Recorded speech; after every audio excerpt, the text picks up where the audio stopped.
invite you on a journey with me. Imagine something with me. Imagine with me you're a 13-year-old girl, naive, yet hopeful for the future.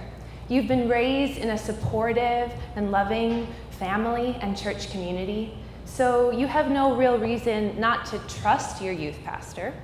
But then one day you walk into youth group and you see your youth pastor and his wife standing there. And they say, today we're going to talk about a very special lesson. But first we must have you separate into groups by gender. So you follow your youth pastor's wife into another room along with all the other girls. And there she begins to explain that today, we're going to talk about a very important topic, purity. And that as a young woman, this is the most important virtue that you can hold on to and give to your future husband one day, your purity. She then pulls out a Tootsie Roll and explains that this stands for your sexual purity.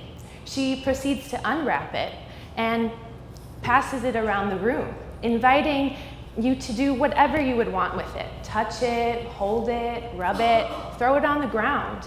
As it makes its way around the room, it comes back to her, and she holds it up in the air, and she asks, who would want to eat this now? Of course, no one would want to eat it. She then begins to use this as an object lesson, explaining that when you give yourself away, you become used, dirty, no good, just like that Tootsie Roll. Would you really want to give yourself to your future husband that way? Imagine what that would do to you as a young, impressionable girl. How would you begin to feel about yourself, your body, the idea of sex, and your self-worth? Now you're a little bit older. You're around 15, and you're at a youth conference with hundreds of other hormonal teenagers. There's so much energy in the arena. There's lights and music and speakers. You haven't slept much this weekend, and you are on such an emotional high. Then one of your favorite Christian singers comes out on stage, and in the middle of her set, before one of her songs, she pauses and she explains the message behind the song, that she wrote this song called Wait For Me because she's waiting for her future husband and holding on to her purity. And she's praying that her future husband is waiting for her too. She then goes on to emphatically describe that she knows that this might not be the case for some of you here today, but that's all right.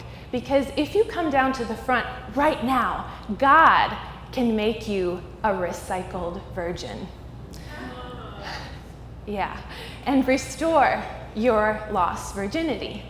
She then proceeds to explain that if you still have your virginity, if you're still pure, you can also come down to the front of the stage and sign a purity pledge.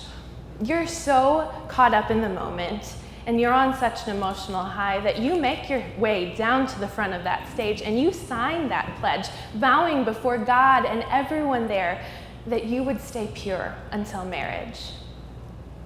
Now you're out of high school and you're dating a really nice Christian guy, but even though you're technically adults, your parents have explained to you the rules, that you cannot be alone in the house together. So you start finding ways around this rule. You start hanging out at other people's houses and other places later and later, and you start hanging out in the car. Soon you find yourselves fooling around, and soon you have had every version of sex possible except actually having sex.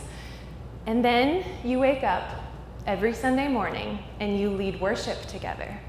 And you feel like such a fraud. You feel dirty, bad, and guilty, like you want to hide this part of yourself. These stories are only a glimpse of a world at which many young men and women, myself included, were a part of during our formative years. We came to learn that our bodies, ourselves, and our sexuality was something to feel ashamed of, to hide, to control and subdue. And yet, at the same time, there was also this idea that if you saved yourself for marriage, after marriage, everything would just magically work. And restrain all of your sexual urges and then poof, you're gonna have the best sex of your life. Yeah, we know that that's not true. And so now many of us who are now adults are coming out of the shadows after being raised in a culture this way. And we're speaking about the pain and the confusion and the hurt that this type of thinking has caused us. Joshua Harris, a well-known author, wrote a book called I Kissed Dating Goodbye. Maybe some of you have read this book.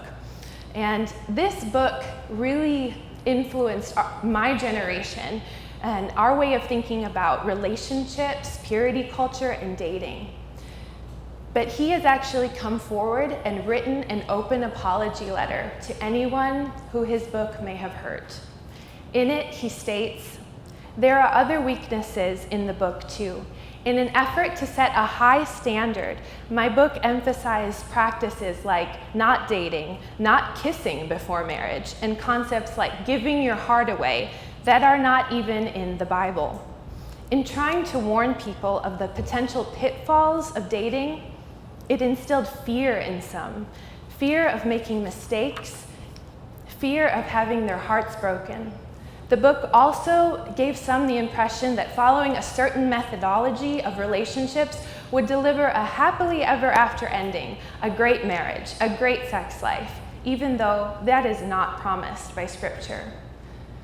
To those who read my book and were misdirected or unhelpfully influenced by it, I am sincerely sorry. I never intended to hurt you. I know that this apology doesn't change anything for you, and it's coming too late, but I want you to hear that I regret any way that my ideas restricted you, hurt you, or gave you a less than biblical view of yourself, your sexuality, your relationships, and God." And while those words and that apology is nice, thanks Joshua Harris, it still doesn't erase the pain and the damage that has been done to so many of us. When he wrote that book, he may have had good intentions, but the pain and repercussions from these types of ideas are still all too real. And we carry the unintended effects. So now many of us, men and women, are breaking the silence, talking about this topic, doing interviews, writing books about the pain caused from a sexual purity culture that stole our very ability to think for ourselves and understand that our sexuality is something to be prized, embraced, and honored. And so, how do we move forward? How do we heal and have these difficult conversations? Well, for one, it is not a one-size-fits-all answer.